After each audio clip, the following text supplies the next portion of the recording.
Welcome to Modern Mythology, a podcast that explores the many intersections of story and system.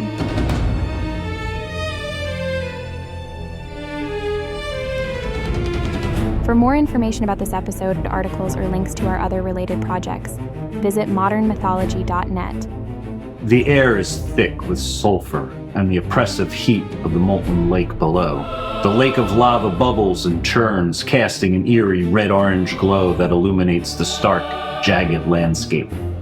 The sky is a swirling maelstrom of ash and smoke, blotting out the sun and creating a perpetual twilight. On the distant horizon, an army of undead stands in rigid formation, their skeletal frames and rotting flesh eerily stilled against the backdrop of chaos. Suddenly, the ground trembles, and a deep, resonating rumble echoes across the wasteland. From the roiling smoke and flames, a gargantuan figure begins to emerge. Wrapped in shadows and wreathed in fire, the mountainous form of the ancient deity rises, his massive tentacles writhing with a malevolent life of their own. The very air seems to quiver in his presence, a palpable sense of dread washing over the landscape. The undead army, unfazed by fear or pain, begins to march, their hollow eyes fixed on the rising titan. The stage is set for apocalyptic confrontation, where the boundaries between the living and the dead, the mortal and the immortal, blur in the face of cosmic horror. Jamie and Scott are just staring at which is also part of the online gaming experience. So that was actually one of the first times that I generated text through generative AI, large language model, in order to incorporate into my game. And you gave it guidance in terms of kind of what it was going to say, right? Yeah, prompted exactly, what the scene was. Right. And, recognizing that, I'm talking to two authors here, right? Two writers. Mm-hmm. I think as we get into this conversation, I think your perspective of, what it means to be able to do this, because I know, Jamie, in your games, you write a lot of text, mm-hmm. And I appreciate having, flavor text available in the module, but it's usually very short and sweet. Yeah. This was an opportunity for me to expand on that and write something that maybe, or have something written for me, that maybe wouldn't have been incorporated in my game, or that I wouldn't be able to come up with off the cuff. So today we're going to talk about technology in our game systems. It's a conversation that I've been looking forward to for a long time. Yeah.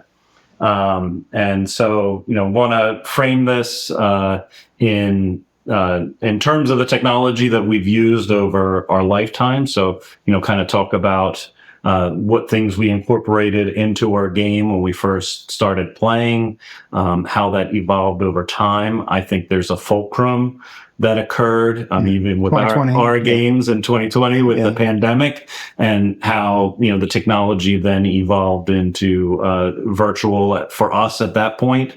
And then, where did that evolve to, and what are the tools that we're using now, and how are we incorporating that into our game? But I also want to make a note about technology. I mean, this is the reason why I've been excited about this, is because technology is my field. I mean, it's technology in healthcare and clinical technology for patient care. But I also think that, both, the games that we played as kids, and just the fact that, I played D&D from an early age, and those things had an impact on my professional and like MUDs and like online text-based role-playing and stuff, IRC. I mean, same. I mean, kind of was already part of it when I was young. And how much did that help me in my professional life? I mean, we also talk about how when we played games, like how much that impacted our vocabulary and our ability to organize a meeting, and those kind of things. But now, as that sort of technology crosses over, I think that's also an interesting point too. So and it's important to note that all three of us are very technically savvy. It's important to understand that in some ways. Well, I mean, I'm not a programmer, it's that kind of no, but you're technically you do all of our editing. Sure. You I do a lot of media work with digital. You do an enormous, right? And like you said, we're both of us are writers, both of us are artists, and technology. I think it's important to understand that we don't in any way shirk away from technology. Yeah, that's true. I've always been an early adopter. Sure. Despite how old I am, I tend to try to be on the cutting edge and have been in terms of what I've used to enhance my games. Well, you mentioned your age, because the technology from personal computing, that is generational in our generation. And I point this out when I talk about technology at work is Apple was founded within a week of my birth. So you can go and look and see how old I am if you want. But just that idea of then the personal computer and the internet coming into our lives as we grew, I think we're a generation of people that when I started gaming, computers were the size of rooms, first off. But, you're right. Not only PCs, but how much just the laptop, just that idea changed the way we approach games, If we had soundtracks, it was because we had a tape that we played that was planned, and we would sit and play, during or whatever the case is. I've actually run games that I timed where I didn't have to play, right? For immersion's sake, I didn't have to press the buttons, and including gaps and so on and so forth. And was talk about scripted. Right. Yeah, I was going to say. Was it a 30-minute cassette or a 60-minute cassette? Definitely a 60-minute. Yeah. The Jurassic Park soundtrack was a pretty common one. Right. I kept flipping that one over.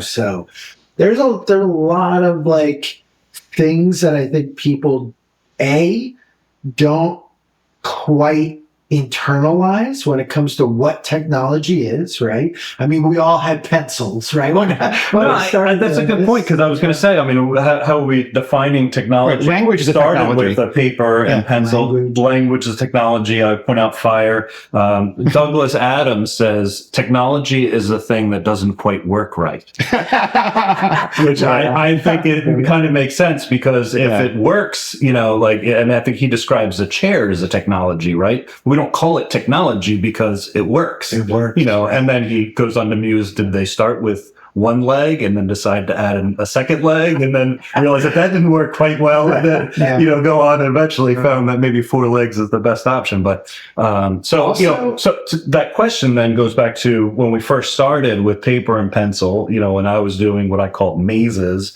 in the 3rd grade, what was the next technology that you started using? At what point or why did you start implementing tokens or maps or anything else, but in addition to the dice and the paper and pencil and the books? So I think there's 3 pieces there that have significantly changed, right? So there's going to be things that we're going to talk about later on that are obvious. VTTs, audio, anything we can do online, right? Obviously LLMs, all those things are very obvious, but the things that are not obvious are stuff like printing technology. How, right? Then we didn't have PDFs. Right. So everything you bought, you went and bought at the store. Or Xeroxed, right? Or Xerox. But even Xerox machines were pretty... you couldn't just go to a Staples and have them copy something, You had to buy character sheets if you wanted anything that looked nice. Generally, you were sheets. Right? Yeah. So most of my character sheets were drawn. Right, which was kind of funny, harkening back to that in the Cypher game I ran, where I actually made the characters. Yeah, probably the first thing for me was dot matrix printers. Oh, Speaking of technology, doesn't work. Exactly. Because I remember printing a lot of designing and making a lot of pull character the sides sheets off with the holes. Yeah. I mean, use the ASCII codes to make the little lines. To Yes. Yeah. Oh, I had so many of those charts, right? Where like you had to format everything. The second piece that people don't really think about. Oh, so publishing, like how not only the advent of PDFs, but like if the advent of like how much more expensive and how longer it was to get things like maps, right? They did have, if you're not drawing them on your own. They did have dry erase maps pretty early on, right? That you could do, but by and large, we were all getting big pieces of grid paper and like drawing them out. I remember my friends, and SJ mentioned it last time, where they would draw maps by taking pieces of loose leaf and putting them on the wall. It's funny that SJ mentioned it because one of my longtime gaming friends had a wall filled with the map of his world. Made out of 8 by 11 paper, taped together onto the wall. Now it's actually really inexpensive to get maps printed. Not only maps that you could put on the table as play mats, but also maps you could put on the wall, that kind of thing. Not to mention to find them. I mean, one thing I don't want to glaze over is the internet. The internet came in as we were playing and younger, and then we're able to then to some, we mentioned PDFs, but able to some extent search for some of these things or get them, find friends that would share them with you on the billboards. And then the third thing that we're not going to talk about too much, but is actually a thing, is dice. So two things. So first off, the ability for companies to make their own dice, the quality and the way dice work now, sizing for different levels of accessibility. But then you get into the idea of companies having specialized dice. So when we played the Imperium, right? When we played Imperium with the Genesis system, right? And being able to use specialized kinds of dice, that's a far cry away from the original D&D box set. It's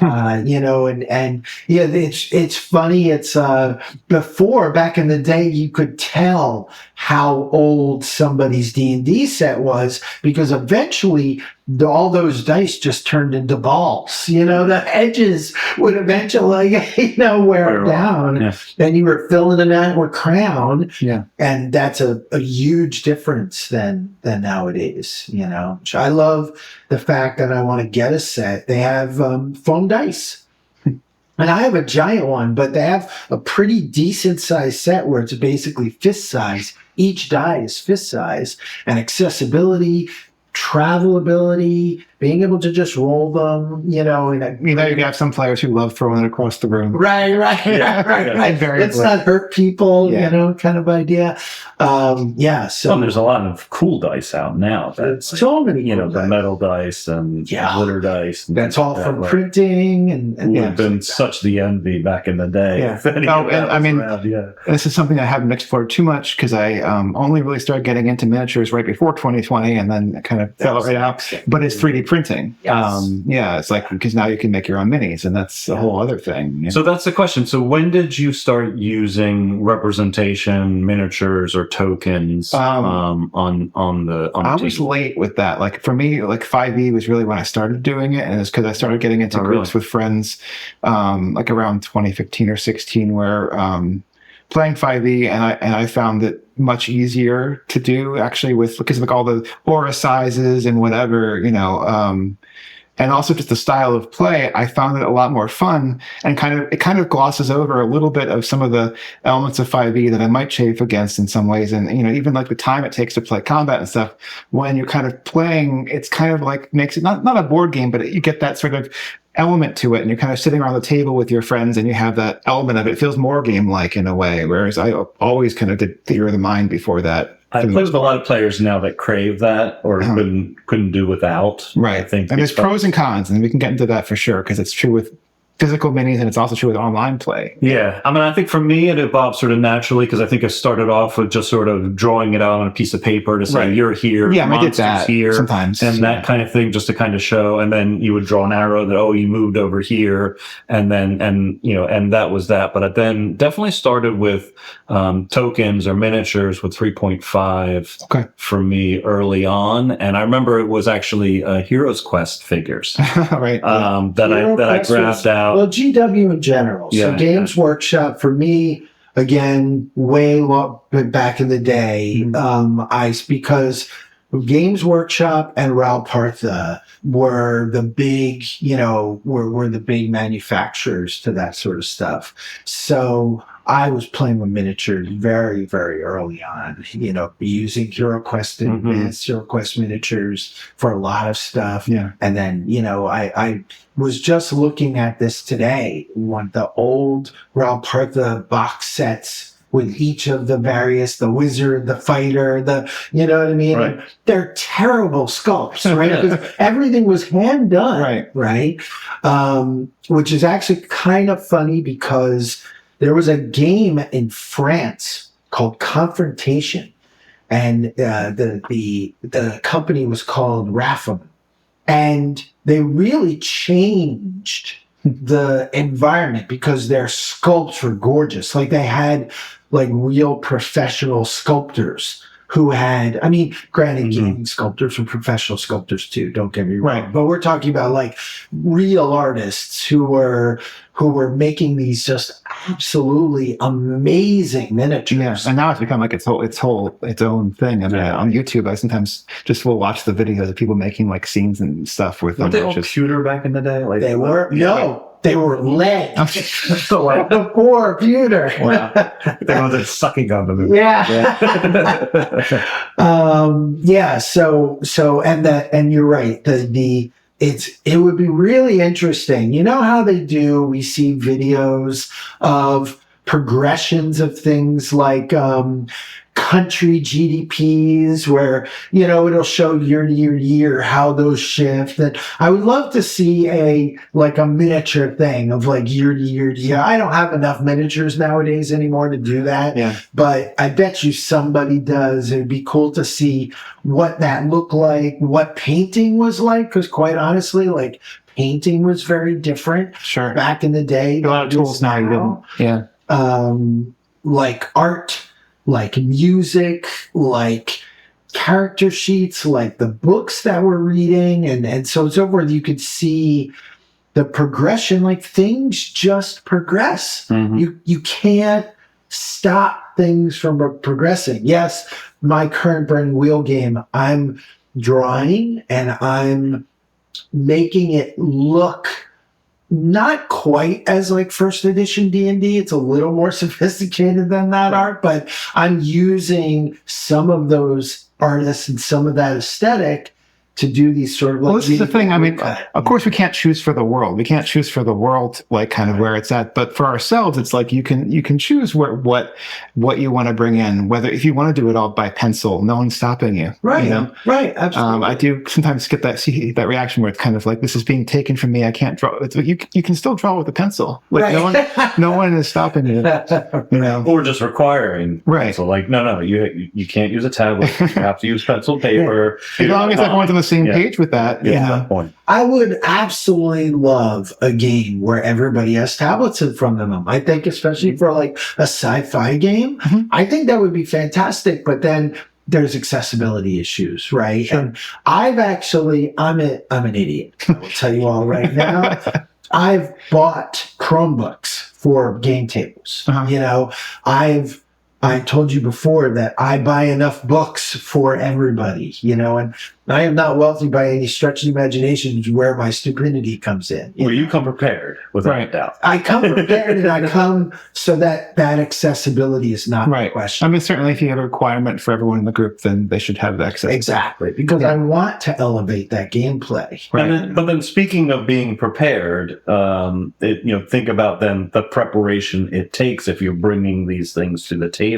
Right. Not only if you're the dungeon master or the game master, because generally you're the one who's then dragging all that stuff on top of the books and all those things. But now when we played, it was, a matter of like, okay, we're bringing this is pre-pandemic still, bringing the rolled up, the battle mat, grid that we can roll out on the table and all of that. And I'll be honest with you, what I prefer to play with now is just not portable.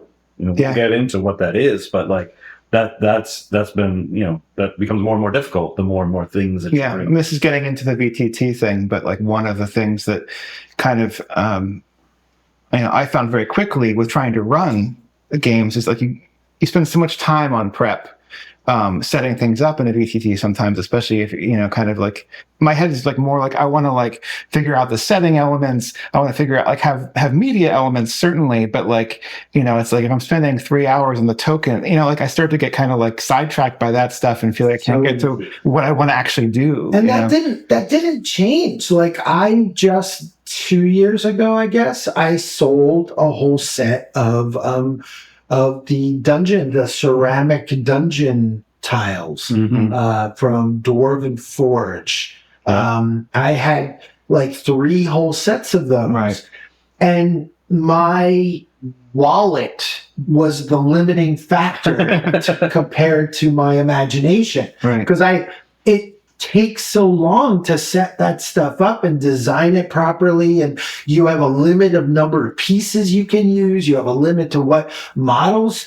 How long does it take for these GMs who do use miniatures extensively to then go put the miniatures on the board to change? I mean, not the miniatures, but the set. It is true with physical and with digital. I found it more onerous for some reason with digital, which is funny because I do a lot of digital art and a lot of digital media, so you'd think it would be kind of a natural thing, but it's sort of a tension for me, I guess, between like, probably from coming from doing so much time doing theater of the mind, style anyways. Like it's like, if I'm having a map or whatever, it's like I want it to be, okay, here's a token, you know where the things are. Okay, cool. Let's talk about, like let's present what's happening through words as opposed to sort of people looking at the screen and seeing from the image, okay, that's where I am, and like, there's a log there because that's the image. And that's what it is. Right, exactly. I think that to some extent, with the and I started, as well with tokens just to identify the location. It didn't matter that,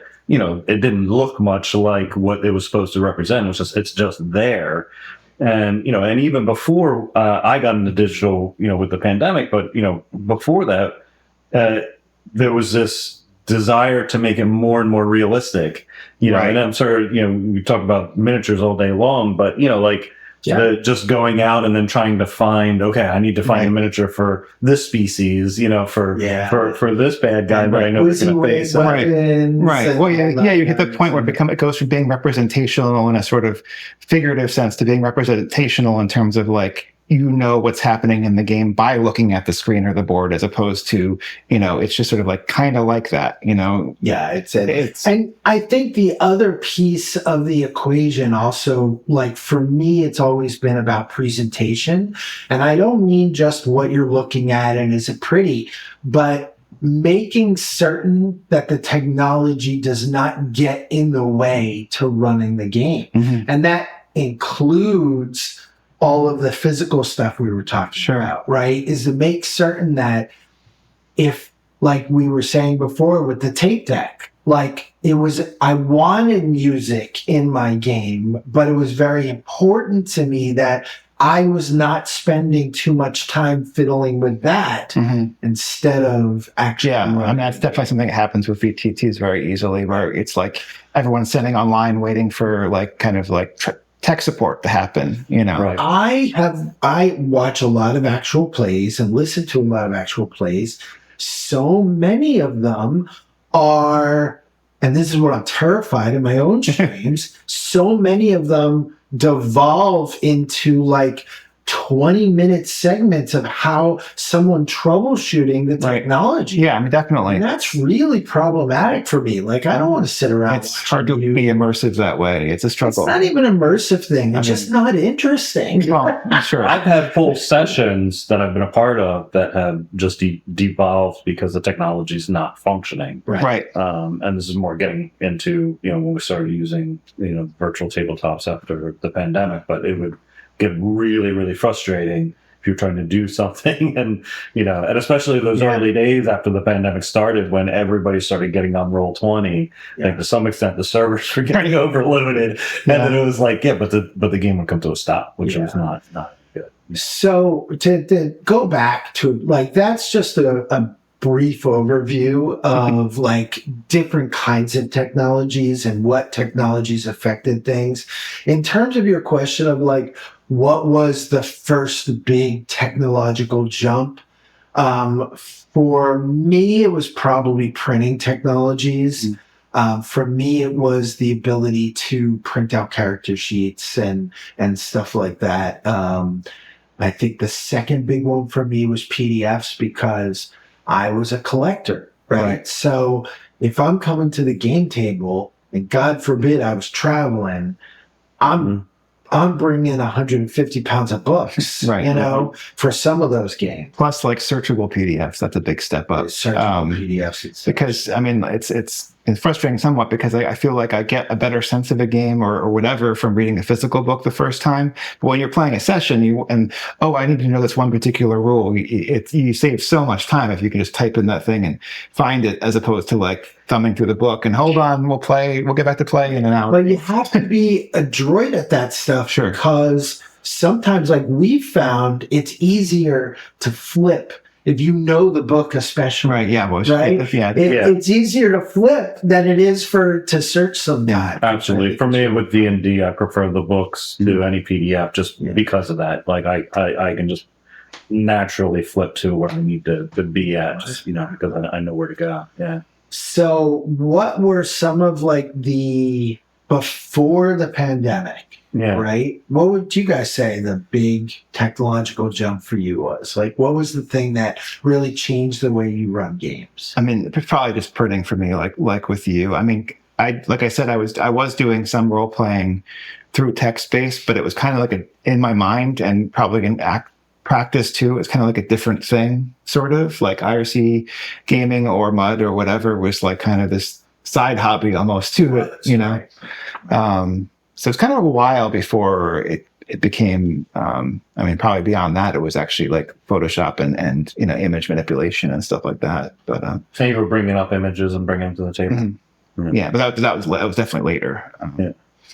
I think for me, I'm surprised to hear that you didn't start using miniatures until 5e, because I felt I was sort of a latecomer, into the very, very early 2000s, maybe in the turn of the century, when I first started using miniatures. So I'd gone all the way through, high school and, and even college, when I played with Theater of the Mind. Mm-hmm. So, that was that flip for, for the miniatures, and then having the table be the table representing what's going on.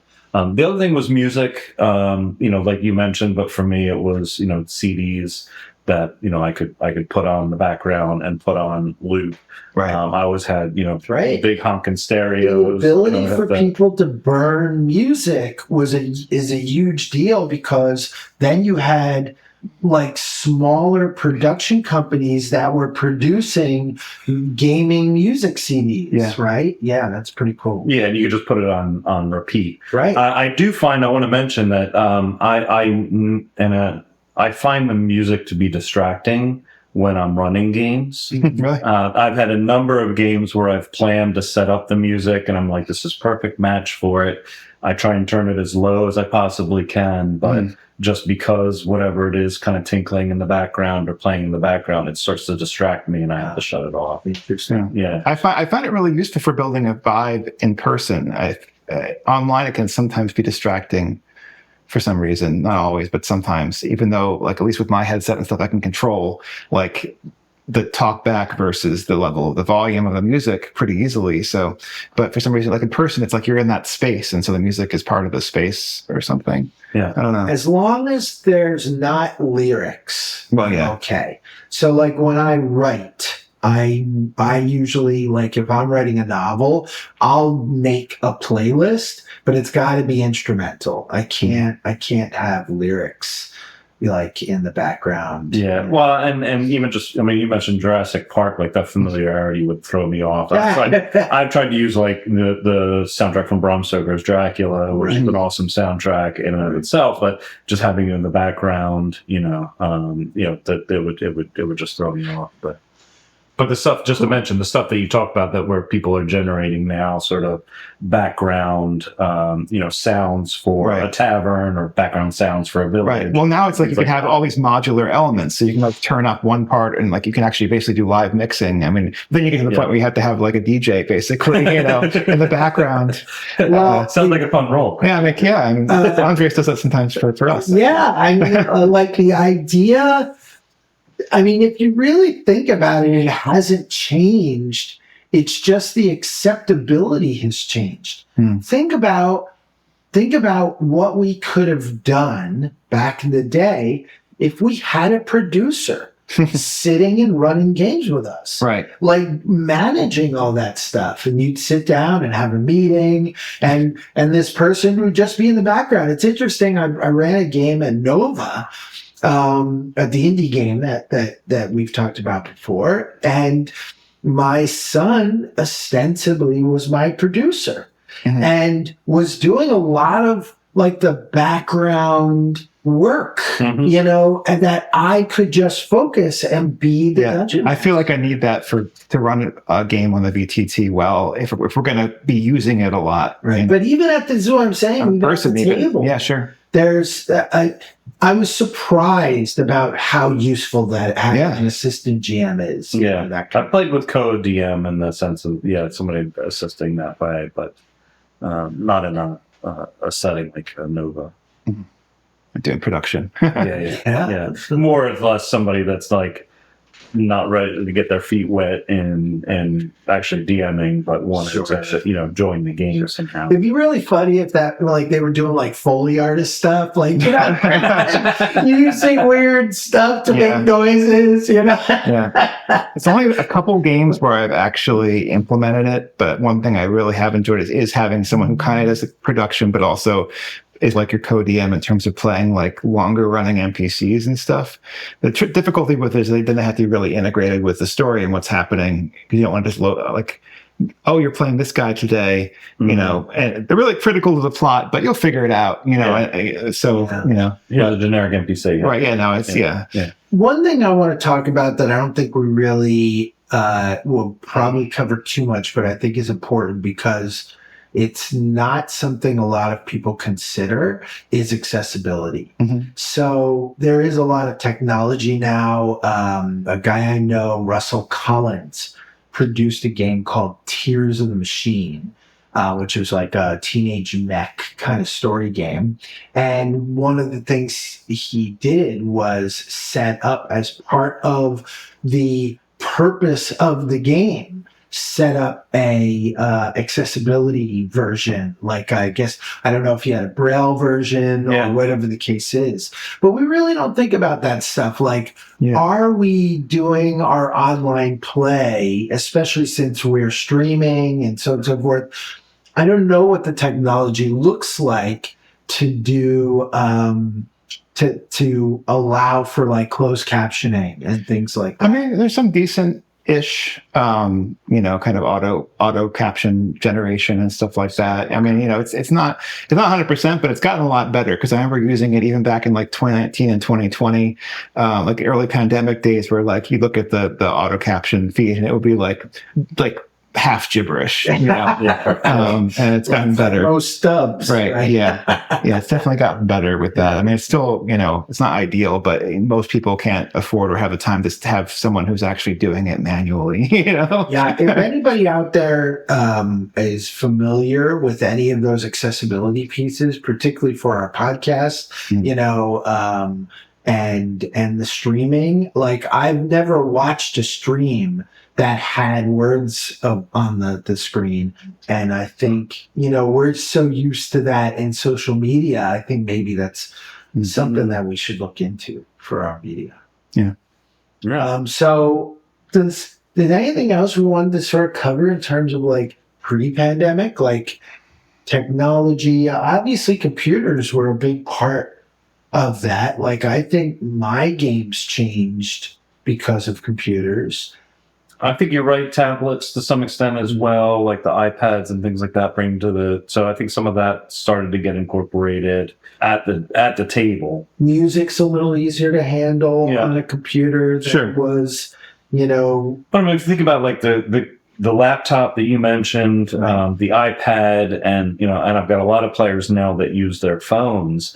Yeah. It's replacing the paper, right? Like, so rather than doing the pencil and paper, your character sheets are on there, and I will tell you, I will say that Mothership was like just turn that up to 11. Like, I can't even imagine why I would ever do a paper character sheet for Mothership. It was so complete and so well designed that I was like, this is a fantastic experience. It was cool. I have heard other people complain about this. I haven't actually experienced it. I guess I'm blessed with my players, but it can be a distraction too, where it's someone on their phone or on their laptop and they go to Facebook or whatever and get stuck into that sort of thing. And that's always a pro and con with tech. But I don't usually see people doing that too much, or if it is, it's very minor, It's not I always like with certain groups to supervise my players. I feel like you lose a little bit of that of like, okay, what's your score for real? Like, what do you have on your sheet, versus something that's like on their tablet. You're not going to be like, show me, and I still, end up playing with a lot of first time players. So, those kind of things. So like I said, I to some extent, I think of it as being nostalgic, but I still play a lot of games where I at least attempt to tell the group, no, you have to be on paper. You have to, just the number of times that I was a bad gamer and forgot dice. I have several die rolling. There used to be an iPad one called Diceonomicon. I mean, I still have it, but my iPad doesn't work anymore. But that app works. And it's 3D dice, and it sounds like dice, and like. Do we want to talk about how there's no real random number generator that's a software? Right. I mean, yes and no. There is, because it's funny. I was just talking. I was talking to ChatGPT the other day. Oh no! Because I was like, I don't do that. But we'll I was like, so how are you generating these numbers? What are you using? Is it a lie? To see, what it says isn't going to be true.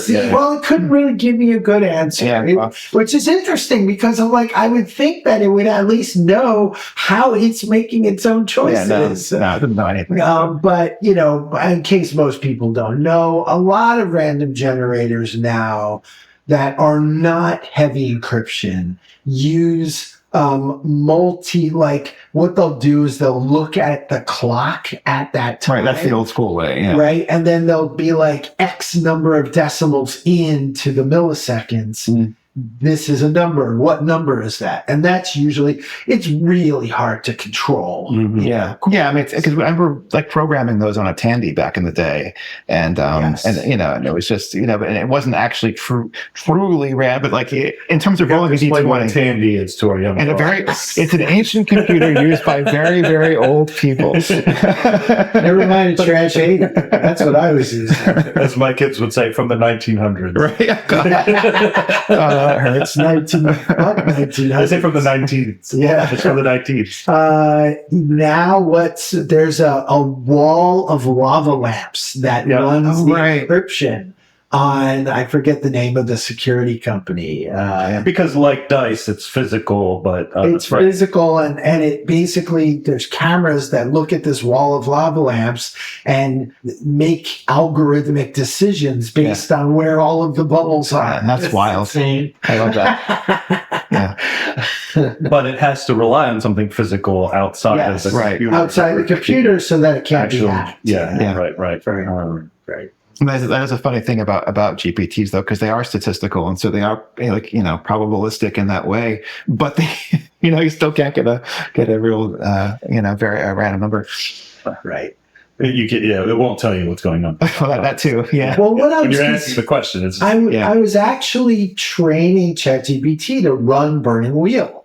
And my concern was that it was predetermining what the outcome was and then matching the die roll to whatever it thought that outcome was going to be. And I was like, and now there's a certain randomness to that in general, but then the randomness becomes binary. It becomes success or failure. Right. Yeah. And I wanted to make certain that was not the case because Burning Wheel is a game where you can spend dice and you have to worry about whether or not you rolled sixes and such like that. So I wanted to make certain that it was rolling first, generating those numbers, and then interpreting. Before it could interpret. Yeah, that makes sense. So do we want to talk about going into the pandemic or we want to talk about LLMs? Well, the pandemic first, and then we'll get into, because this is more recent, just go through the timeline. So apologize to everybody for the post-traumatic stress about the pandemic and going into it. Right. But it, obviously it was a pivotal moment. The three of us were playing. Yeah. We were playing. We were in a campaign together. We were getting together in Jamie's lobby for a while there. I think I was awesome 4 games a week. Steampunk lobby for us to play games in, and a lot of times we had that place to ourselves. Oh yeah. With the Egg halls, it was a very cool space, and then lockdown overnight, and so and there was a couple different games that I had going on. So curious to see how the first thing I want to say is, boy, do we all wish we had stopped in Zoom at that time. Like that was like a big, the big piece of the equation of virtual spaces. I don't even know if Skype exists any longer. Right. But Skype, some of them couldn't compete. Discord existed, but wasn't really mature enough yet. Right. And it's I started using Discord pretty fast. But it was all audio, right? It was all because there was one game that I played around that time where we used Roll20, but because Roll20 was still trying to catch up to the number of users that were on it at once, we were taking the video off and the audio off. Offloading it, and we're using Discord for at the start of the pandemic, Roll20 was still kind of stuck in like the early 2010s or even 2000s in terms of its sort of web interface. They've moved a little bit since then, but it was a web but so that was the first thing, is just video conferencing really made the hobby, which you don't really think about as much nowadays. Right. And it changes how you interact in some ways. And that's one thing I noticed pretty fast. Like in person, we catch a lot of tells in terms of who's talking and whatnot. You get that thing online. Never mind lag. Right. Never mind lag and that happening because of the technology glitching out, but just in terms of like who's talking. And so I feel like systems that kind of use player spotlight and that sort of thing, or even kind of implicitly doing spotlighting became more common for me anyways. And I think I imagine with other people too, because it's like you say, so-and-so, what do you do? It's a lot easier than kind of just like letting it roll and hoping that, well, then it becomes a bit more turn-based, because I would say one impact is the role-playing, right? Where you had in-person role-playing, but, when you start doing it online, I think at least some of the groups that I played with at that time, that faded into the background and it turned into, okay, who's next? Next square on the screen, go. Right. Kind of thing. And it's that, Just to roll back, because you're pointing out something that made me remember something pre-pandemic was play by posts. Oh, right. So I used to actually play that by snail mail. Oh, wow. I remember in Dragon Magazine. Dragon Magazine, I'm reading that. I never played one, but that is one. Right? So then like the advent of email and then chats, right? Powwow. I don't know if you guys remember Powwow and AIM. Sure. Yeah. And used to be able to play. So I actually did play online for a long time. Yeah. I was playing on Powwow and AIM back in the 90s. Yeah, since I always mention this, that's text only? That's all text? No, it's it was voice. Oh, really? Voice. Yeah. And you're right. AIM and Powwow. No, you're right. AIM and Powwow were text, where I am. Okay. And then, But Powwow had a voice synthesization, so it would read what everybody was typing. Oh, that's interesting. Which was kind So of my understanding is that The Expanse was originally play by post. So that's interesting. It kind of makes sense for writing. And we come into this where and we used to be able to do that on forums and such like that. That was the next step. But then now play by post in like Discord are pretty common, and that's like real time, even to the point where Discord has to set a slowdown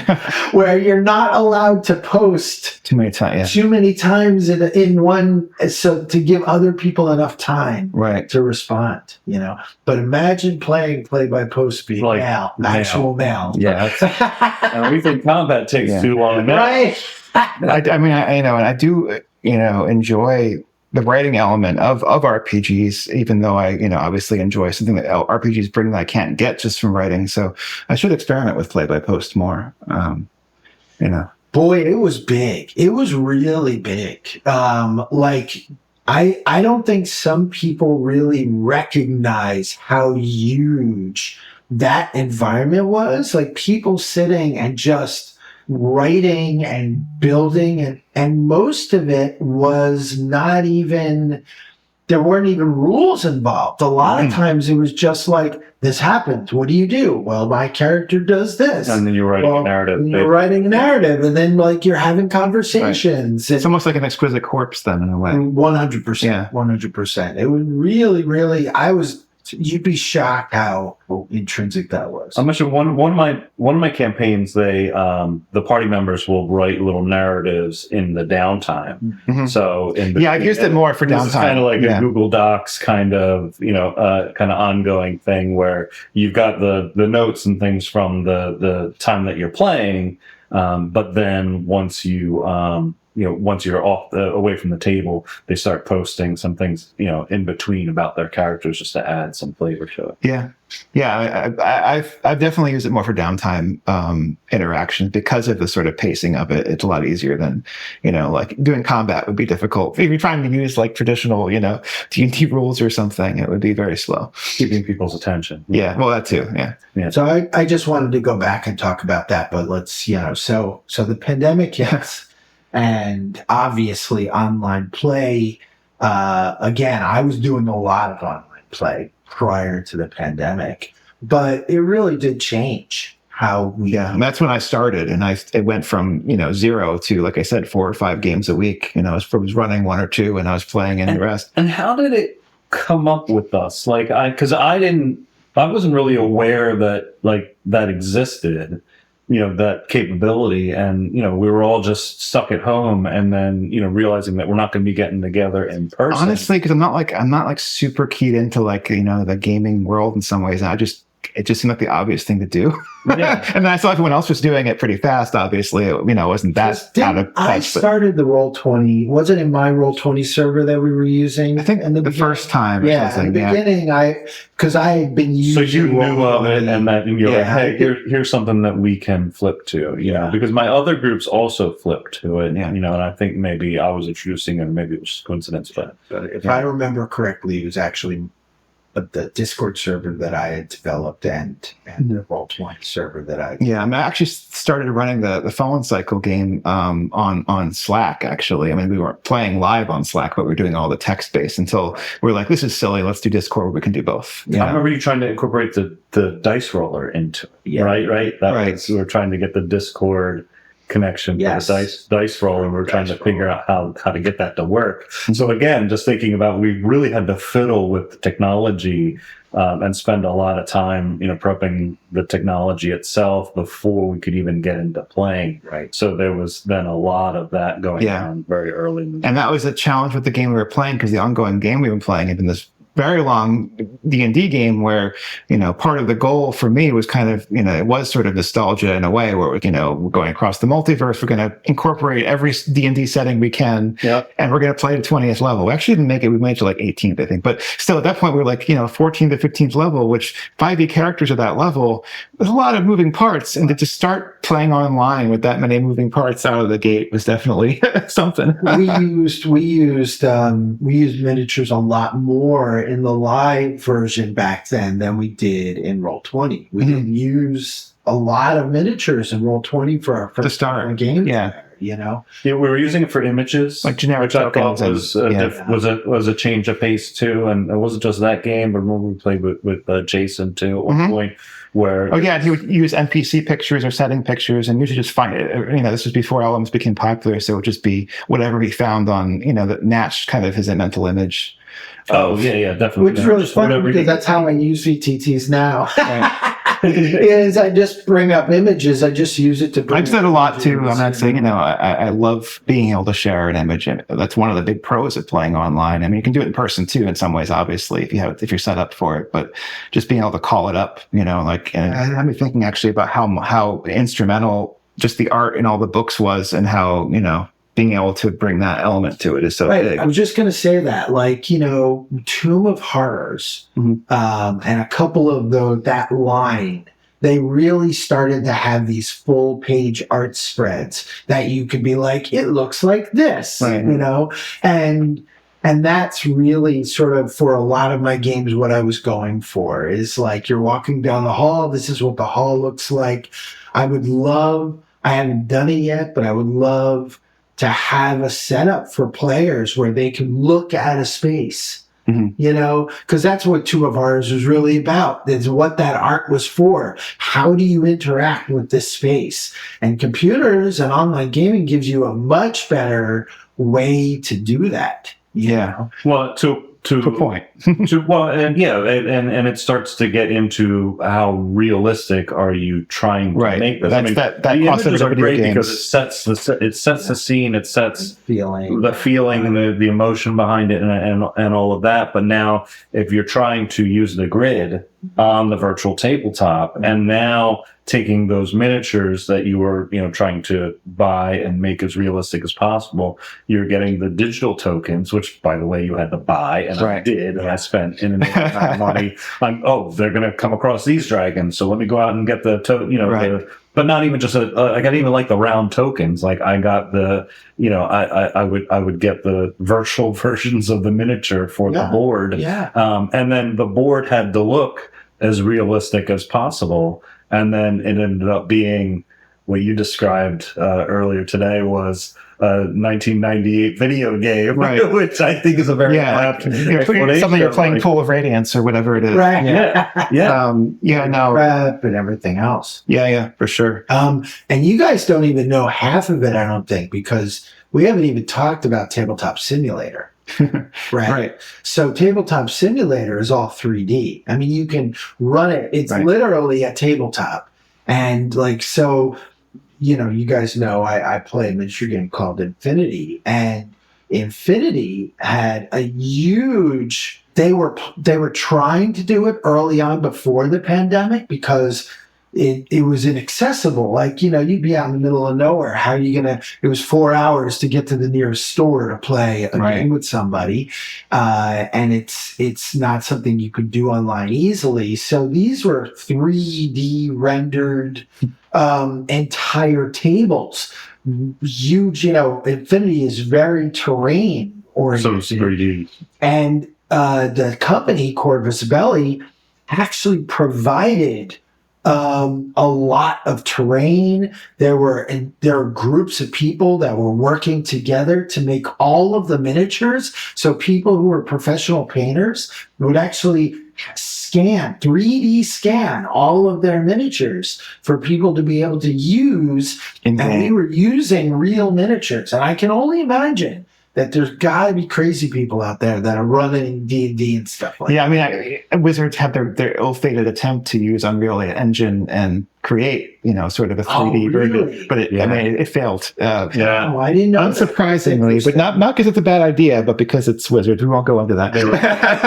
That's kind of what they were trying to do with Neverwinter Nights, right? So Neverwinter Nights, the first iteration was your standard game. Then they had development tools where you could actually literally run your game using Neverwinter Nights, that engine. That was actually really pretty darn cool. It was a very robust system. And granted, unless you were a graphic designer. Yeah, basically to be a developer to to not everything looked the same, right? All of the little towns all look like every other little town, kind of deal. But that really changed. So again, I was doing a lot of online game with that sort of stuff. By the way, it's a funny thing to mention about MMOs. I had a lot of friends that were really into, Warcraft and whatever. But my experience with it was very much like I kind of went in expecting it to be more of a role-playing experience and kind of being like, what's going on? Because it's a whole different thing. And I always wanted to, how do you create, Baldur's Gate 3, where it's interactive? And I feel like that's where Wizards was trying to go for obvious reasons. Yeah. But it's a hard thing to pull off for a variety of reasons. Right. Well, it's not only hard to pull off, but again, it's hard to pull off without the technology getting in the way. Right. Yeah. Without having the tools be easy enough that it's accessible to everyone, you can just come up with ideas. But it's. When I first started doing that was Vampire. Mm-hmm. So one of the early Masquerade MMOs was put a lot of the tools in the hands, and I think they eventually did that with Bloodlines as well, if I remember, where you could literally build your vampire campaign in their tools, which was really pretty cool. Where they actually even had, as long as you had some minor coding ability, you could actually have NPCs that would, little bubbles would come up and talk for the NPCs, and you could open chests and there was stuff in them. And, we're really talking about the late 2000s. Yeah, right. Was really actually pretty cool. It's cool. I didn't know about that. Yeah. Maybe about Bloodlines, but yeah. What about getting the party together? So, the players together. Mm-hmm. I think that also changed too. From going into, everybody having to meet at the same spot and be around the table versus now virtual. And one of the experiences that I had was one, because it was a pandemic and we didn't have anything else to do. Yeah, that helped a lot. but for example, I went from 3.5 to 5 when I was playing D&D. I never played 4th edition, so there was a couple of years where I didn't play a whole lot, and then I got the bug, and I'm like, I want to play, and I reached out to my brother who I didn't see very often at the time. And so, I said, hey, maybe we should get together and play. We got some friends together. We started playing 5e pre-pandemic. And it was like, oh, great. So now every once in a while, and we weren't playing weekly because we all lived, in some cases, in different states. Well, not thousands of miles, because we would have to get together. But it was like, some people were traveling over an hour. So, it had to be that kind of thing. Well, that was great. And then once it became virtual, now we started getting together every Friday night. Yeah. Because one, nobody's doing anything on Friday night, but two, everybody could just be in their house and get online. Yeah. Let me play with some of my old continues to this day. There's still some games that I have the opportunity to play where it's it's just so convenient, where even if you had the option to come to the person's house or everybody to get together, it's it's a lot easier now just to get together virtually. I'd much rather look at you blokes than be online. We're in a physical house right now. We're in a room, and there is something to that. No, I completely agree. And if I'm playing online, I know people have their reasons, but I found that, if you're going to be playing online, I found it much better to have video on if you possibly can, just because, and not because faces are so important, but it changes how you interact, and it makes you more present in the space, the imagined space. And so it's not only an accessibility thing, it's also an audience pool. You guys tend to play with your friends. Mm-hmm. I play with a lot of people. My Burning Wheel game, which we're going to start soon, I have a guy from Poland, I have a West Coaster, I have 2 East Coasters. Yeah. Right. So your pool and the ability to, there's so many more tools Start Playing, where you can hire me to run games. Right. But there's so many more tools than there used to be. That's a big jump from, I will tell you, I have a really funny anecdote.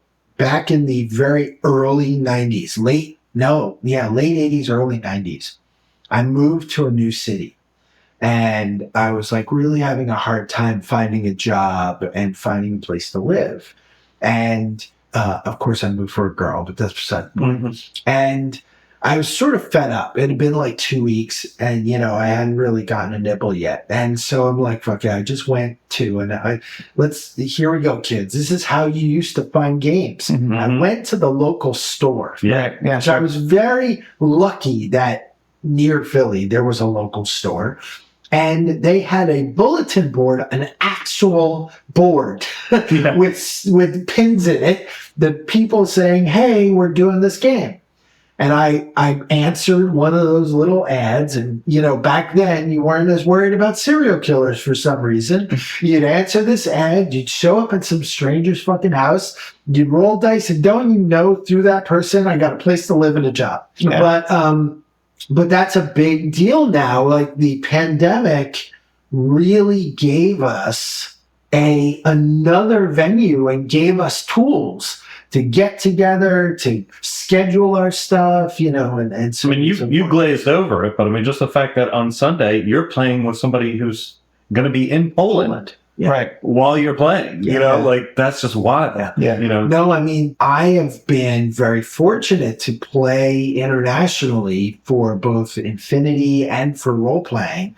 I do a lot of online gaming, and it's really cool to interact with and see how different people approach different things, and of course I always thank all of my, the European and, Asian players for thank God they speak English and aren't like ugly Americans. I played some games with people from New Zealand, though, and that was a time difference. Yeah. I don't know if we're going to get into future state, but I mean, something that's probably not going to be all that far off is the ability to play with people in multiple different languages and get the real-time interpretation. It makes it even more interpretation. Don't even have to bother learning it. But that's definitely on the horizon. Yeah, just got to get that babblefish put in our ear. Exactly. So I think the next step for us, right, is talking about VTTs, right? Yeah. Because boy, there's a plethora of options now, right? There's Alchemy, there's Foundry, there's Roll20, which is the OG, right? What are some of the other ones? I'm trying to remember. I mean, the only ones I have experience with, is or the ones you've listed are the ones I'm familiar with. There are a lot of other ones, I'm sure. Those three, actually. And obviously there's streamings, there's Twitch and Moonbeam. Right. Discord has a streaming option now. And that I've been working with that stuff, and boy, are there levels of technology involved in streaming. Oh, yeah, definitely. Before we go into streaming, let's talk about VTTs. So we've been hinting at it a little bit in just the sheer what you're capable of now. And not only what you're capable of, but increasing what players expect you to do. Yeah. And an online game is intense. Yeah, that's why it's like a constant kind of battle in my mind between wanting to have everything kind of smooth and it automatically does this, that, and the other thing, and the reality sometimes of how much time either it takes to prep that beforehand or the tech support stuff we were talking about before. And then I kind of react to that, be like, no, strip it all down. We're just doing Discord and dice rolls. And, that's it. Yeah. Yeah. I was watching, it was very funny. I was watching a stream, or not a stream, but just a YouTube video of somebody running Burning Wheel, and they were using Zoom, and they were clearly using Roll20, but we couldn't see Roll20. Huh. So the GM was playing music and showing maps to the players, but you didn't see them. The viewer of the YouTube channel just saw their faces as they talked, and that was it. So easily shared that. Yeah, they could have shared that screen, but it was very funny. You are reborn, but not freed. Returning eternally to a life not unlike the one you've always lived, with the memory of it stripped away. Then you start to remember. Maybe you've been having prophetic dreams that won't stop. Or you hear the spirits of the trees demanding your blood whenever you step outside your apartment door. But those are just dreams, right? Many cycles begin in a world like ours, with people who know only their waking lives. Gradually, a crack opens between the mundane and the fantastic, the wondrous and the horrific, the past and the future, revealing that beyond this world lie 3 realms, and between them a quiet war stretches through the ages, the light of remembrance set against the dark of forgetting. Many entrances, no exits. Enter the Fallen Cycle at fallencycle.com. So actually, I just wanted to describe, in addition to really for me, this is how this came about when we started the virtual tabletops and then having the digital board on screen. What that evolved into for me in playing the in-person games is then having a digital screen on the table. Right. So I actually have an old plasma TV, like this thing weighs. Like basically a table pounds. itself. Yeah. Yeah, it's a table in itself, but it was unused, that I put, on the table, flat on the table. And then, going back to just the realism, I spend a lot of time preparing for the game and making sure that the image that's projected, just like in the virtual tabletops, now it's feeding into my real life games where that's got to be as realistic as possible. And I'm still pulling the miniatures in and trying to make them as realistic as possible. But it's a pretty heavy burden. And one of the downsides to this that I found is the 40 grid versus 50 grid. I forget what the 40 represents. Maybe just one line of squares that can appear on a 42-inch screen, right? I'm limited by the 1-inch squares on the size of the screen that I have. And to some extent, I never had this when we had like the laminated map. But now that I created, or I found this image that we're using as the map. Now, every single encounter is limited by that size, Right. And I can't have, to have like a archer that's, 120 feet away, like you're off the board and it doesn't make any sense. Right. So everybody's just kind of compact on Right. the board. And a lot of times, like someone will put the miniature on like off the board, like on the corner, and just be like, I'm 100 feet that way. Right. Well, although you have to think about, in terms of like what I was saying earlier, you do have to think about that there is a significant jump in one piece of the equation, and that is the amount of physical accoutrement you need, right? Because now you can have, I think that's a really great idea. Yes, you could have miniatures, but really, because if you're doing like a split screen thing, you can have your laptop and have the screen on the table, and then move all of that stuff onto the VTT. Yeah, right. And you're not having to carry around all these minis. You're not having to carry around terrain, Well, and one thing I have been able to use is the fog of war that you would use on a VTT. That now I can have in. Oh my God. Have you guys done the whole like Post-its or like, pieces of paper that you put down so that your players can see? You haven't seen this yet. Right. Yeah. Now, there's a really funny disadvantage to that. It's actually like harkens back to an old Dork Tower comic. And the old Dork Tower comic was the GM's like, all right, well, I'm pretty much done with this dungeon, but like I have like about half of it done and I didn't do the other half. And so long as the players turn left instead of right. And of course, the first thing the players do is go right, and the GM just turned it over. Yep. And you can't do that if you have it set out. You know, I mean, you can't. There's improvisation is really limited. Mm-hmm. Because you have to prep it in advance. Well, there's an aspect of railroading here too, because I've prepped, these maps, and so you want the players to end up, over these areas so that you can utilize the maps. Now, I do prep, like scenery, like they're in a desert. So here's a couple different desert scenes that I could just pull out of the hat. But the other on the other hand, if you're prepping a particular area, then you end up having to use that. This is definitely something I've encountered with Witch Hunters when we changed from season 1, where it was because of the fact they were overland traveling and stuff. There were certain ways that it wasn't railroaded, but it's like, they're in the forest. There's ruins over here.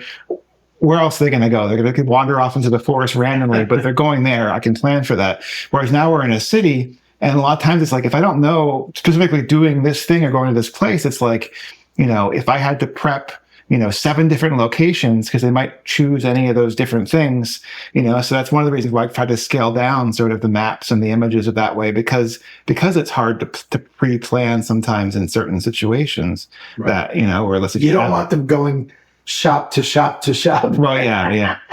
For sure. And interesting what you said about that limitation. That was actually the big thing that broke me from using those ceramic Dungeon Forge tiles, was that I spent a good hour setting up this dungeon, and one of the players used flight and just flew through the whole thing without stopping anywhere. And got to the end and I was like, oh, well, crap. You just literally passed my entire dungeon. Yeah, sure. I had a scrolling animated chase scene that was going. So it was constantly scrolling on this chase scene, and, would have vehicles in this chase scene. Oh, neat. That I had planned out. I think I played a portion of this with you guys at one point when we were doing Dark Sun. Right. So it was the same setting for this other group. And, the screen is constantly scrolling, and you're just, the vehicles are just proportional to each other. And then a player casts Wall of Force behind them, where the other, and all of the vehicles just smashed up against it. I was like, oh, well, there goes the chase scene. Yeah.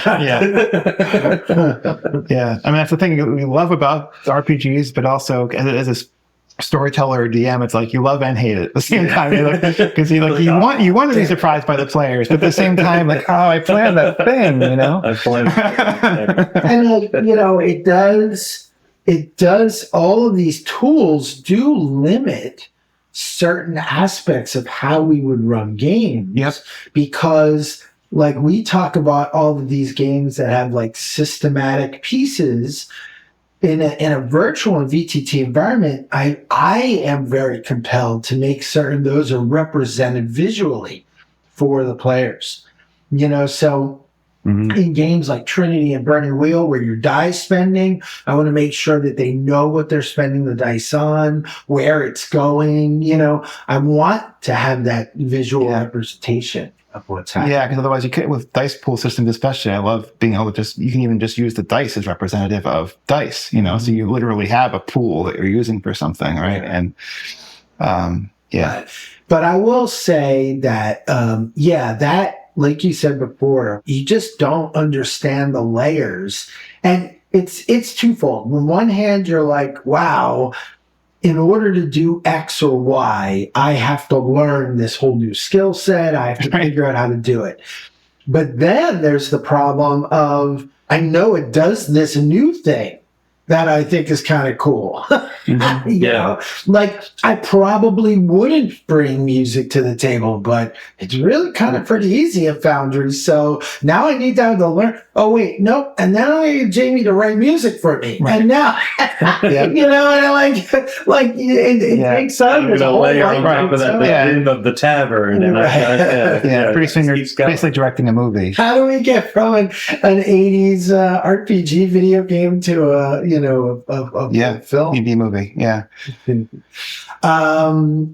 just very briefly, that sort of spins into streaming, right? Streaming becomes this other layer. So the common tool right now for streaming is OBS, and OBS, I did not know this, so you can't stream directly through Twitch. Twitch is a consuming outlet, but it doesn't do streaming part. Production. Right. So you need another layer which is OBS, or there's a couple other tools out there that you have to run at the same time that it then broadcasts to Twitch or Moon. Right. I don't think I realized that. Okay. Yeah, and you also have to worry about, like, I mean, like you're doing live sound or something at a show where you don't want your sound to be, feeding back into itself, and you can get into situations with that where it can be tricky, depending how you're routing. Earphone, right? Earphones. Well, we ran. I was doing some tests for my new stream, and I was like, well, wait a minute, why can they only hear me and not hear the other people talking? And it's because you have to set it up in OBS to be like, oh, well, I have this nice fancy mic. That's great. But it's not listening to the mic. It's actually listening to my computer microphone. And then we were getting, you have to route it properly, and all this. And I'm like, oh my goodness. Wow. Like a lot of streamers do like use mixing boards and wind up, small boards, but you know. So if you think about it, then it's like starting to feed on itself in terms of the requirements. Sure. Because now I have an older PC that has to run OBS, has to run Discord, has to run the VTT, and is running all of that too quick. And also has to have fast enough internet speed that it's not choking, at the same time. Yeah. So that, like, just running a game. Look at, you said this all the time. Like, you don't have to bring anything to my games. Yeah. There's been even some of these games that here's character sheets and dice. There we go. Right. That's all we need. We go and run. Doing that at a VTT is a much bigger process. Yeah. Never mind, the whole streaming process becomes like, I don't know how people who are not tech savvy do it. I've seen a bunch of streamers who just use Discord. Like, I'm not playing with any of the other stuff. Bring your own dice, roll. I don't care. Right. Well, yeah, it's its own skill set for sure. Right. Yeah. And it kind of adds on top of everything else. I mean, of course, if you really are into the broadcast side of it, then that can be, kind of a fun side hobby for you on top of the rest. People do. Yeah. Like, people have a really intense, stuff that they get done, which is great. I can't imagine.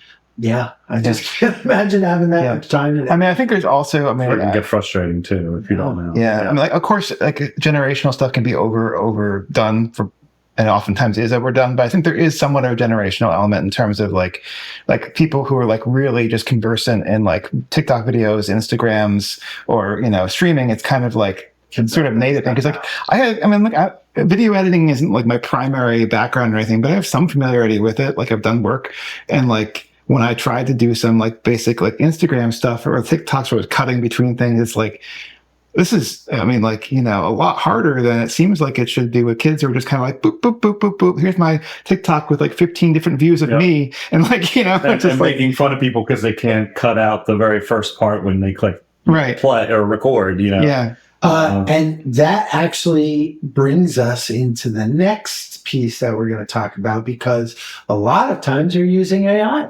Sometimes to generate a lot of that editing and stuff. They're just like, here's the raw footage, make a 30-second short for me. And then prepping. I mean, that's at least within the last year. I mean, that's moving super fast. But one thing I did want to say, just to frame the AI discussion, is I don't want to talk about, there's a whole thing side of it about talking about like corporate power and political power. We're talking about this offline.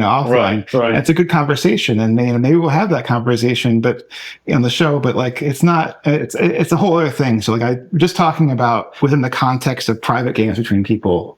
So I think that helps kind of put a lot of that stuff aside. Everything that we've talked about up till now has to do with tools that we use to bring our games to life. Right. And you started this whole us out with a couple paragraphs of a description of a scene. I think all of us use LLMs on varying levels, and we could do a whole episode of LLMs, but we already discussed we're not going to do that. And generative AI, right? When we're talking about the visuals too, which I would say to some extent, you guys, you're masters at. But I think it's part of that's because I've been a digital artist for 25, 30, however count, you count it years. And so it's kind of integrated into what I'm already doing. And I'm not, that's a big part of it is kind of like looking at it as a tool and, not changing how I'm doing or not changing my eye that I've developed, not changing, doing like low effort prompting where it's like, oh, like here's a picture of this thing, whatever, fine. Not even looking at it, like that's not how I interact with images. And so I think that's a big part of it too, So yeah, there's two conversations I think we can have in the time that we have. The first is, how do we use these tools? What do they do for us, right? Which I think may be a little obvious, but might not. And then I think we have to sort of have a very brief conversation about the gorilla in the room in terms of like, should we do it, right? Without going too deep down that rabbit hole. So the first question is, like you said, we use this a lot, Sean. How have you been using this technology? Well, I mean, like when I said, you guys are writers, right? And and maybe atypical in a sense that other writers might come and say, you're not, if you're not doing it yourself, right? Then It's garbage, right. It's not real. But on the other hand, I'm not a prolific writer, right? So as much as I would like to prepare, my settings and things, I'm really just writing an outline to begin with of everything that I do in my campaign anyway. And I've got pages upon pages of outline notes of what the campaign's going to be, but they're not fleshed out because I can just write a phrase, or a name of a character and a short description. And then the rest of this stuff is kind of worked out in my head. But one of my, favorite phrases is eloquence is rarely. There you go. I can, there you go. Perfect. Some shit. Something. It's rarely in the moment, right? You can rarely be eloquent in the moment. But so having the ability to have something sort of pre-prepared that is, expansive and descriptive, and sets the stage, I think, is really, really useful. And you're telling it what to generate too, directing it, right? Not like, Extemporaneous. Eloquence is rarely extemporaneous, which again, I just proved the point. Because I had to think about it. But, so in my mind, that's how I use it. But one of the ways that we have used it, and this is going back to sort of the generational aspect of it in terms of the visuals, is, back in high school, you used to draw the characters, not only your own characters, but the characters of the other party members. I've seen some of the things. Yeah, but it would be, I'd have time or energy to do like, one or two or maybe three of those images. And that's a big part of it, is like being able to take a style and generate, something that's for tonight's session.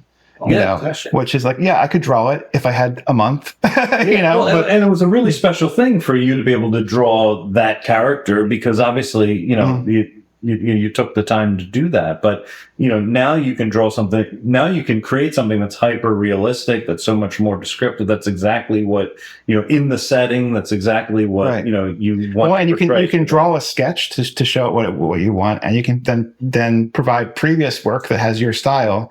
And then you can give it a prompt and combine those three things together. And usually with some iteration, you have something you can show them in an hour as opposed to, that's part of how I use it for games, for sure. I think what we're all saying is that these tools elevate our games. They create visual medium. They create audio medium. They create, they help us structure some of this stuff. I never leave home or go to a game without a name list. I can produce a name list very quickly. That's a big one. It seems like it shouldn't be, but just because it's like, names, whatever. But like, number of times I've been caught off guard. But like, what's the name? Like, it's Frito.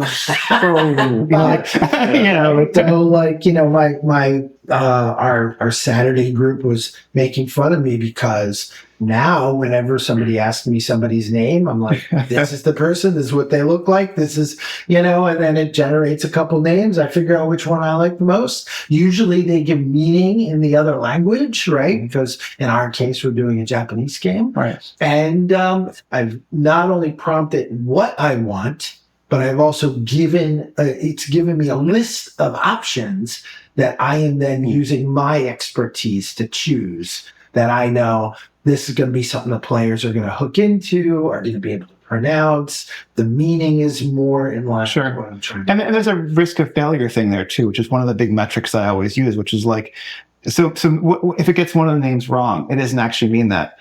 It's a game between friends. Doesn't matter, whereas like if you're trying to generate something where you're like, I'm working on something for the consulate of Japan, or something where it's like, that matters. Like you should, Right. Exactly. Exactly. I know what it means. They now know what it means in our little multiverse, exactly. right? Yeah. But yeah, it just elevates our games, right? And, you do start getting into the question of, we are content creators. I'm going to be starting a stream, we have various mediums that we do actual work in for actual money, For clients. for actual clients. And then it's like, where do those things come in, and how do they then interact with the larger audience? Mm-hmm. Right? I think what we've been saying this whole time, I think what you've been saying is how you use these things matters. Yeah. Right? It's a tool, and how are we, do you feel, how are we being responsible with this tool comparatively? Right. I mean, it, like I said, it really depends on the context of use. So, when we're talking about playing a game with friends, or even, at a con or something, Who cares, right? then, I mean, I still care, but it's like, the like I said, the risk of failure is considerably lower.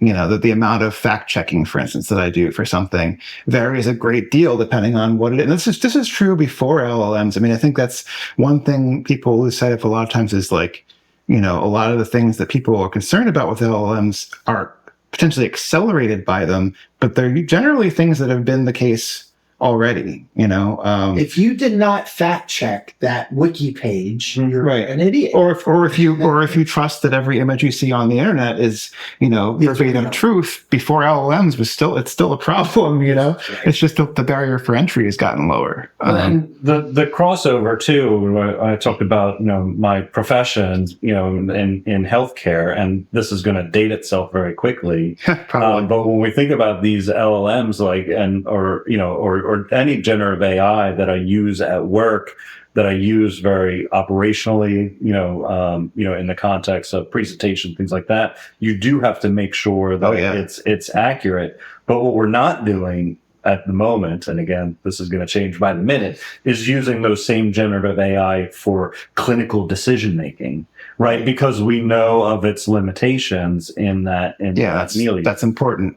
Right. And so, but here, and again, it's sort of like life imitating our games, imitating life is, these things are crossing over because, we use them professionally and we're using them in their games, or vice versa. We use them in our games and we learn their capabilities as we use them professionally. And the things they're bad at. And I think it's one of the best things about is gaming and me having a lifetime of gaming is how much of this stuff has impacted my professional relationships, my personal relationships, my skill sets, again, my vocabulary. How much better is our math skills because of dice? Quite honestly. Right off the top of the head. Yeah, without a doubt. And it's very similar, Jamie and I being authors. Yeah, you had said it before, nobody's saying, okay, write a novel for me. And there's people who do that, but again, there's people who are that's exploitation of the tool. Right, especially if you're going to slap your name on it. That was wrong before generative AI. It's just as wrong if you're having generative AI do it. Yeah.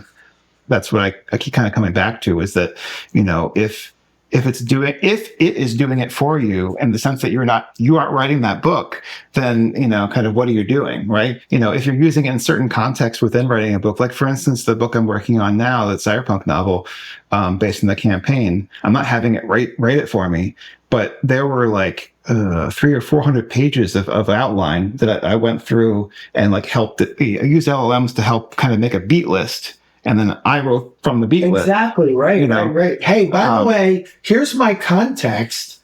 Make an outline for me. I had to do it scene at a time. And then move stuff around. Yeah. That can't possibly affect, not only can it not devalue that project, because it's what? Are you going to say that like, we know there are good professional writers out there who have people who do some of that stuff for them. Sure. In this case, it's an LLM that's doing it for you. Yeah, I'm just the element of it, and you're still kind of on both ends of it, which is usually for the most part, when I use an LLM, it's in the middle of something, where it's like, I'm doing a lot of work in the beginning, it's doing something in the, somewhere in the middle, and I'm doing most of the work after that. And usually it's source material for that, or it's, piece of that, but it's not like that's a great way to frame it. Yeah. And we have expertise that we're applying to the model, not the least of which I want to say first off, like, this technology makes me a better artist. And I don't mean aesthetically, I mean I learn from forms. Like, I'm not as good of an artist as Jamie is, and I use some of that stuff to help me with forms and understanding, okay, what kind of line work do I want to use? I mean, what it can't do for you is give you taste, or give you your taste. And that's, as people generate a lot of crap online, but that's because they probably have that taste to begin with. No offense to people who like certain styles. But like that's a big part of it too. And I guess even like early on, I started dabbling with LLMs in like 2017 or something with like Google Dream and, kind of the early stuff when it was like super weird. Mm-hmm. But, it's like, this stuff is really fun. It's like, then it was like super bizarre stuff, and I could integrate it into, their Photoshop. Neural imaging too. Right. It was it would combine images in a unique way. I used to have a bunch of those images that were like, turning kids into old people, and but it was never like, oh cool, like pretty soon this can draw for me and I don't have to draw anymore. I'll never, unless I choose to put down a pen, I don't have to put down the pen. So right. And it's still our stuff. It's still going to be our stuff. Yeah. So one final thing I want to cover is, given all of this stuff, what's your sweet spot? Right, with your games now, what is it that you prefer to bring? What is it that you do bring? I am still struggling with that one. I guess the struggle is part of the fun, right? But this is true both with with online play, like I've said, like the super polished, well presented. It does a lot of the roles behind the scenes for you, that sort of thing, and we're going to try to make it as little prep as possible, and we're focusing on I'm still kind of trying to find the sweet spot. The same thing is true, though, I find with systems, where it's like, some systems are like, oh, it's a little too rules light for me. I like this part and this part, but it's a little too little, and this is too much. It's trying to find that spot. I know it exists. I'll find it someday. I think in the context of this podcast, eventually I'm going to have to come. What's the sweet spot in terms of a system? Right. As I'm learning all of these other systems, what do I want to incorporate? That takes me beyond 5e and D&D for sure. Yeah. I think for me, what it all comes down to is I have, and none of these answers are concrete for anyone, right? So we apologize, but this is not how this works. Yeah. But my sweet spot ends up being, how can I deliver the content as smoothly as possible, right, and not allow both of those things, system and technology, to get in the way of us telling that. Right, exactly. It becomes its own. Yeah. And technology, what I end up doing, and I think I do it with both, but what I do is I start really pared down. I start with the most basic tools I can manage, and then iteratively build upon that, learning wise, asset wise, system wise. Burning Wheel is a very heavy game, and this stream is going to be different. We're using like the most complex part of Burning Wheel. It's kind of on purpose. Because a lot of people don't get to it, right? They start iteratively. You're like, all right, this is how roles work. All right, this is how rewards work. Right. All right, this is how scene framing works. Okay, and you just build on until you go, okay, let's do it's a fully fleshed out system. I think that's how most people approach those systems. Certainly how absolutely. I got to D&D. Yeah. And so that's how I do the technology as well. Like I'll start out with as baseline as I can to make it. Now, in this case, it's for public consumption. So I'm trying to make certain that it's engaging. When you had mentioned this a couple months ago when we were talking about streaming is, we're not showing our faces. So it's like I'm watching the stream as we're doing it, and it's the same screen. Right. like the players are just staring at a fucking screen. That the audience is just staring at a screen listening to us talk. And I'm like, all right, how do I make that vaguely engaging and something to look at for those who want to? Right. And that's another one of these things that I wrestle with a bit since we're doing some actual plays and stuff, is, and especially with our intention of sharing kind of how we experience the system, especially if we haven't been playing it that much, like kind of how it affects how we create stories together. It's such a challenge sometimes to figure out like how much of that is giving a story to people where it's like, oh, this is a story I want to follow along with and engage, sort of critical role style. Yeah. This is a performance. Yeah. Right. But like, I'm not trying to perform for the audience, but then also, so that sort of wrestling in my head sometimes happens a little bit. And that's what's going on with technology is, you have these people who have these very high production values, right? Have producers. And so I'm a one-man show, and I might have some help here and again. I can't do this without our friend Andres, without Jamie, and without my son. Takes a village, right? But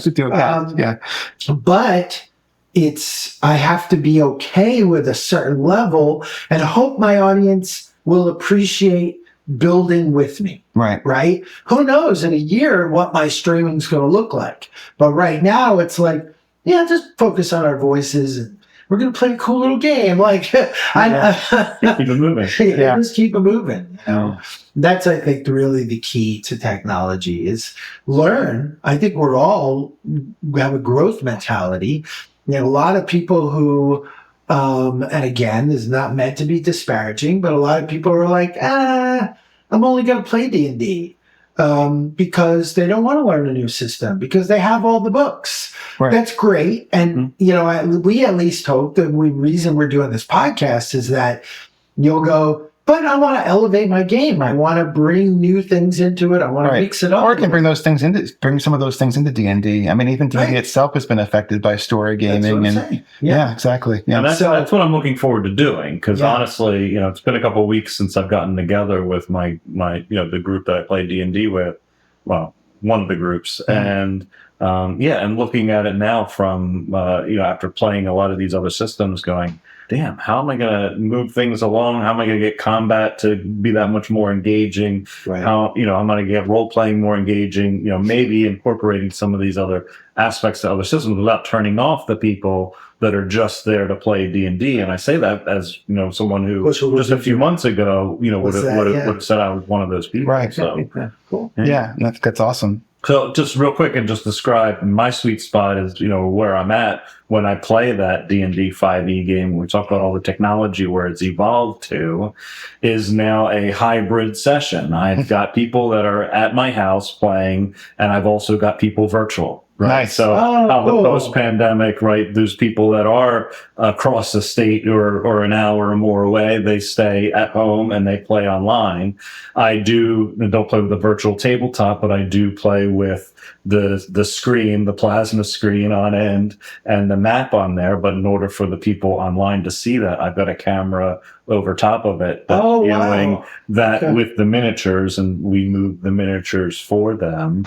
And as you saw, I incorporate some of the, LLM generative AI stuff to add to the flavor text to, fill out the world, and to give more context and color to the world as I go through the game.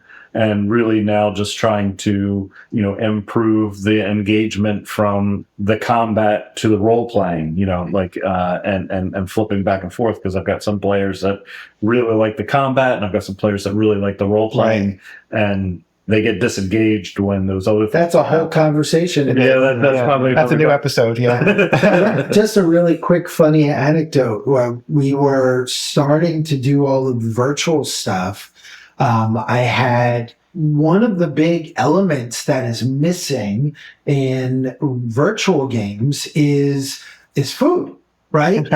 Is sharing food, drinks, and so on and so forth. And I remember that we were doing that where most of us were, some of us were virtual, some of us were not. But a buddy of mine set it up where I had a beer and I opened up the beer and I was like, "Hey, Phil, you want a beer?" He said, "Sure." And I passed it past the screen and he had the same beer. And on the other side of his monitor, he just grabbed it. Awesome conversation, guys. Yeah, that's a good one. Yeah, very cool. You have been listening to the Modern Mythology podcast. Visit our website, modernmythology.net, for more episodes, articles on our blog ranging from gaming to media theory, links to our other podcasts, and more.